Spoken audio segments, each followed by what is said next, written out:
what if there was a way to get more done by doing less?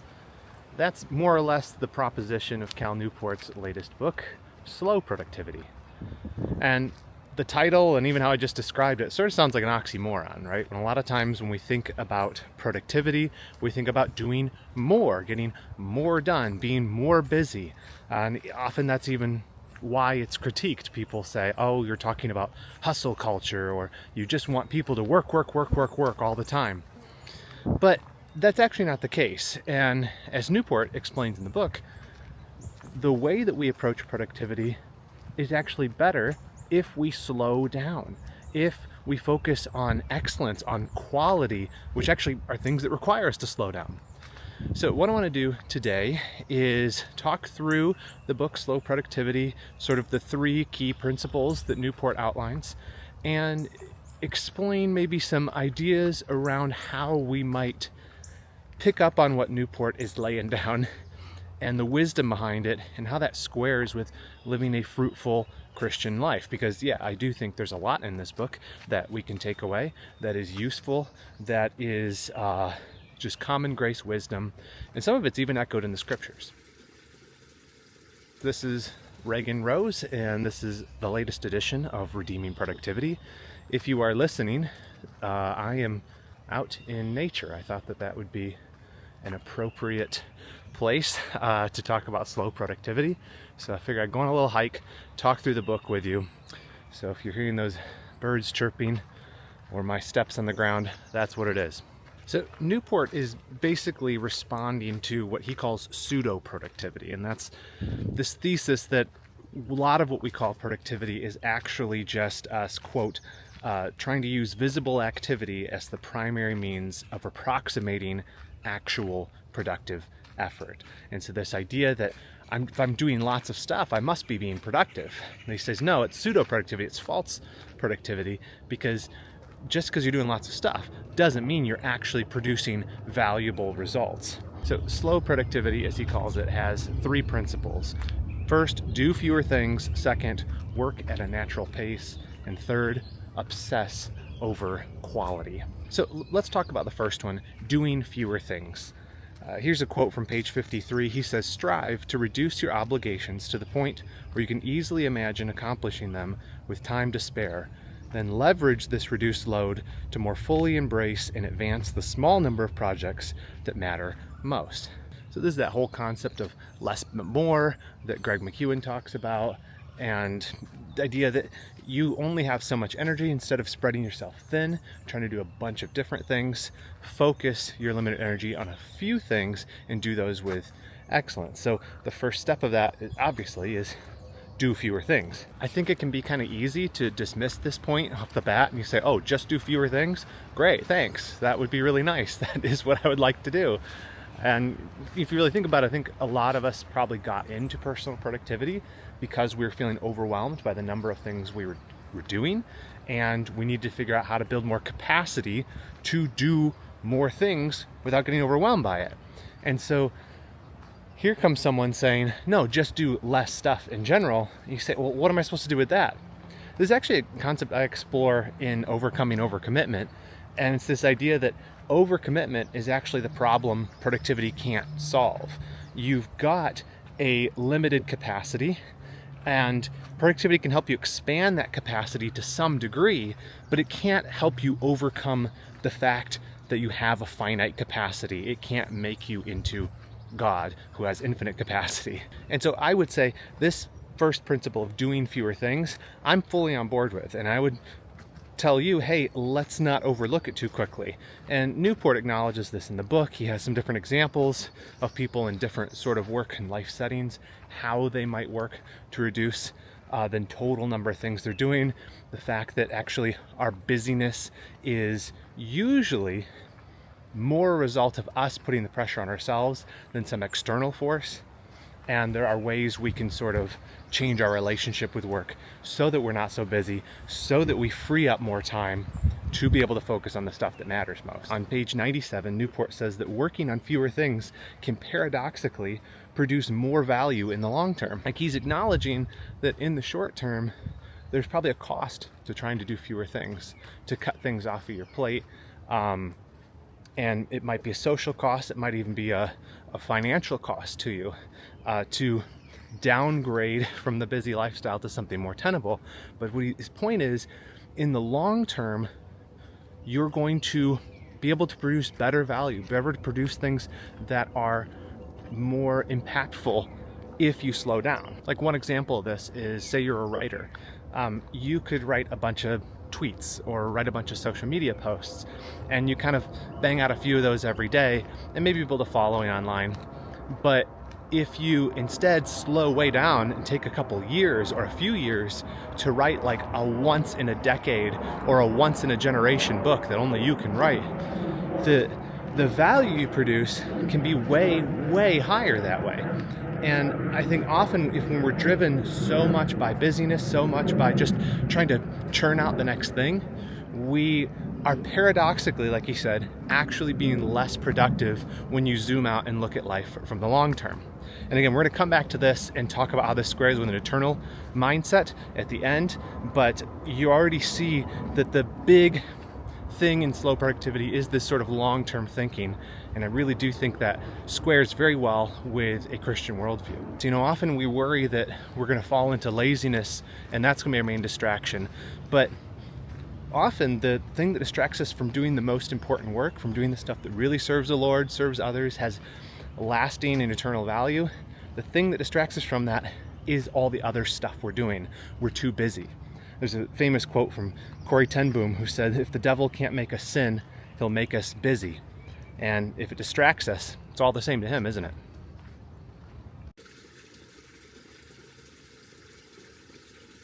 The second principle of slow productivity is work at a natural pace. And here's how Newport describes this principle on page 116. He says, don't rush your most important work. Allow it instead to unfold along a sustainable timeline, with variations in intensity in settings conducive to brilliance. And so Newport's calling us not only to do fewer things, but to do them more slowly. And the emphasis here is on natural pace, a human pace.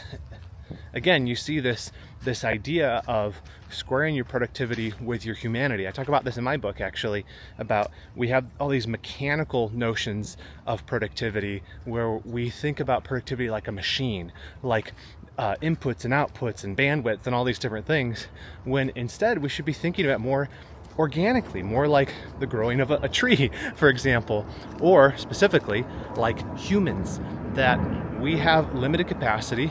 We're not God, as I already said, and so we have to act like that's the case. We can't pretend that we're going to do it all, and that comes to pace too. And this comes out, as Newport points out, in the fact that we can never finish our to-do list, that we always are feeling overwhelmed, that none of our projects get done on the right deadline. You think, oh, is there something wrong with me? Well, maybe, but more than likely, it's that you're trying to act like you don't have these limits. You're trying to go faster than is actually humanly possible.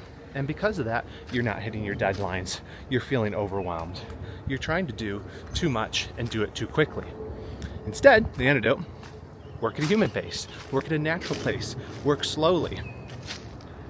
He points out that there's like a lot of benefits to going slowly. When you go fast, when you're feeling rushed, you do poor quality work. There's more mistakes. You're less focused. You have fewer insights. You know, I'm out here on a walk right now. If I wasn't recording this, I would not have headphones in. I would just be thinking. And in fact, my books, most of them were written on walks where I was just sitting and thinking. It wasn't where I was trying to pound out words on a computer, trying to meet some deadline.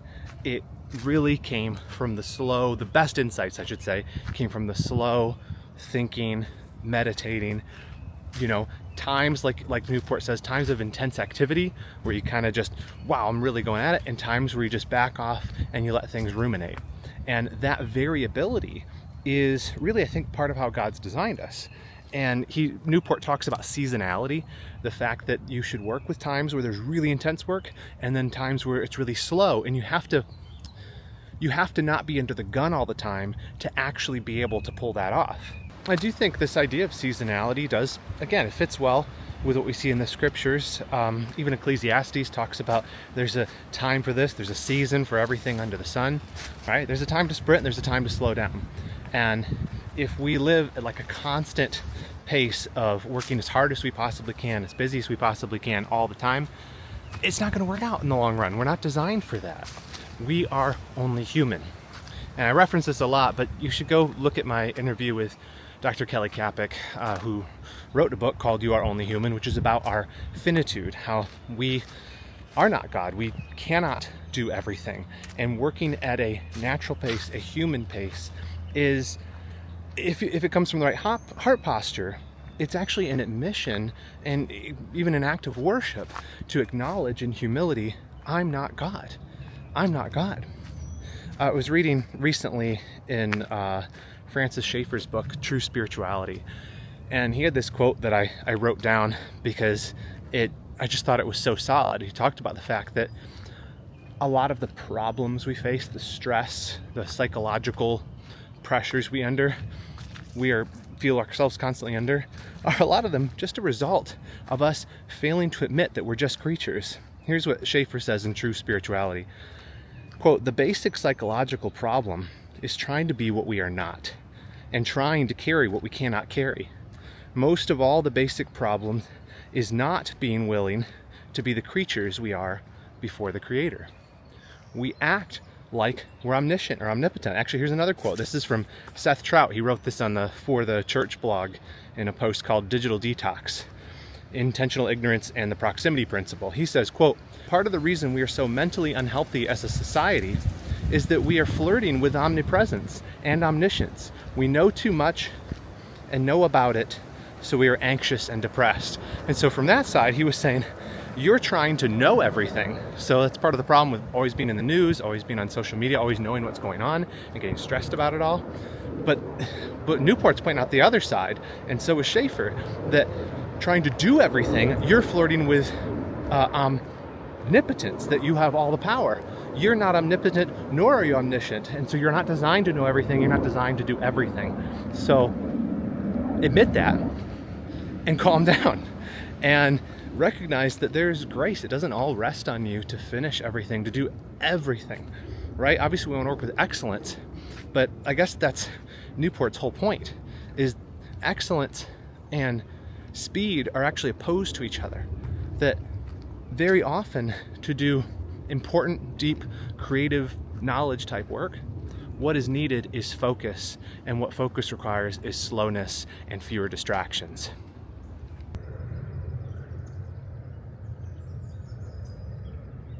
All right, principle 3 is obsess over quality. And here's what Newport writes about that on page 173.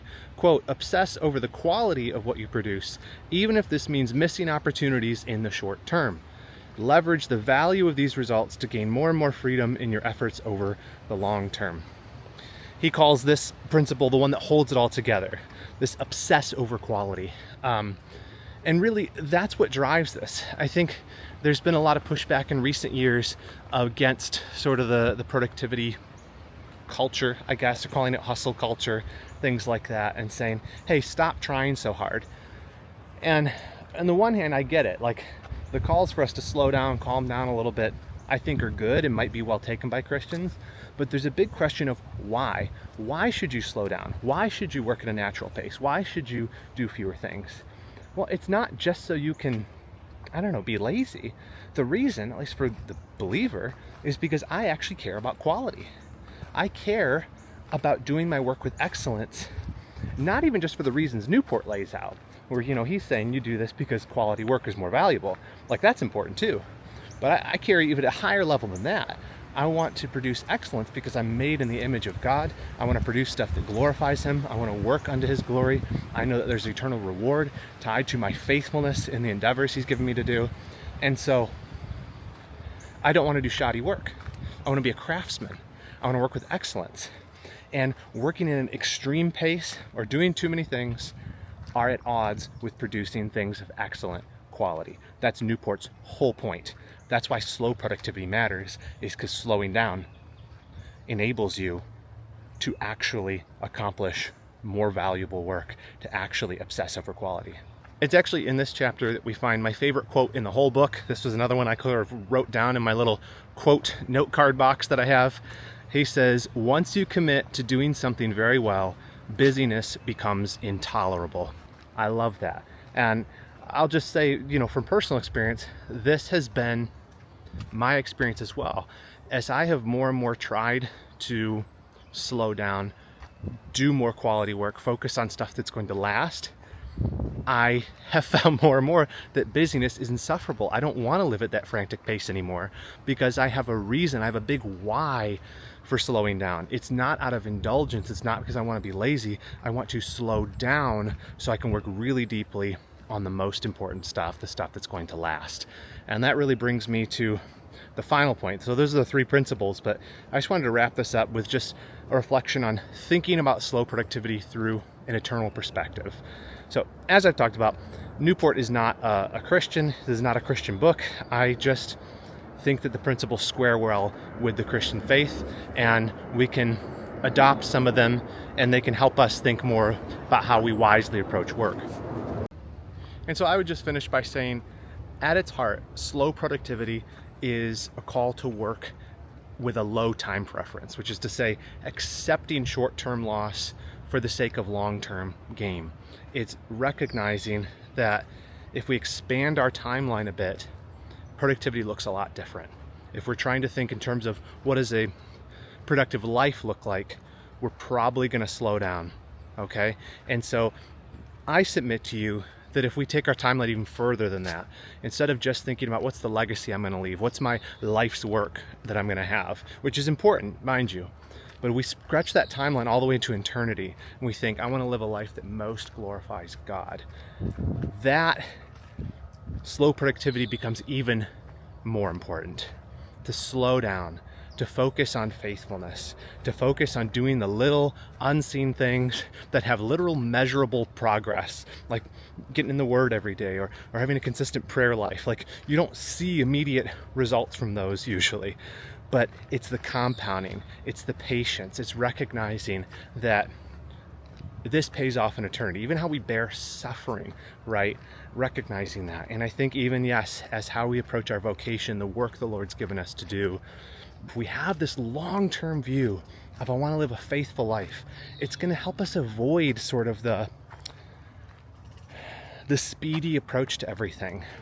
And one of the temporal blessings of all of that is in the here and now. You don't have to be stressed out all the time. You don't have to constantly be feeling like you're under a gun. There's not enough time to get everything done. There are steps you can take, and I didn't go into all of them. Newport outlines them in the book, but there's steps you can take to slow down, and it's a slow process, ironically, but it is possible. And I've done a lot of this in my own life, is deliberately taking less meetings, deliberately choosing to do fewer things at the same time, and I've been blessed by that, I think, in my work and as well in my spiritual life as well, and hopefully in the long term too. So I do commend the book to you. I really liked it. I think you will get a lot out of slow productivity. By the way, we are reading Slow Productivity right now in our book club in the Redeeming Productivity Academy. That is our membership program where we've got courses, we have community, we have goal challenges, things that'll help you establish productive routines and ways of working as a Christian from a very biblical worldview. We have tons of people in there. There's about 250 members in there currently. Love to have you join us, and you can read the book with us and discuss it, and yeah, love to have you come. Check it out at redeemingproductivity.com/academy. Thanks also to the patrons on Patreon who support this show. You can find out more in the show notes, and I will be back again here next week. Thanks for watching or listening. Bye.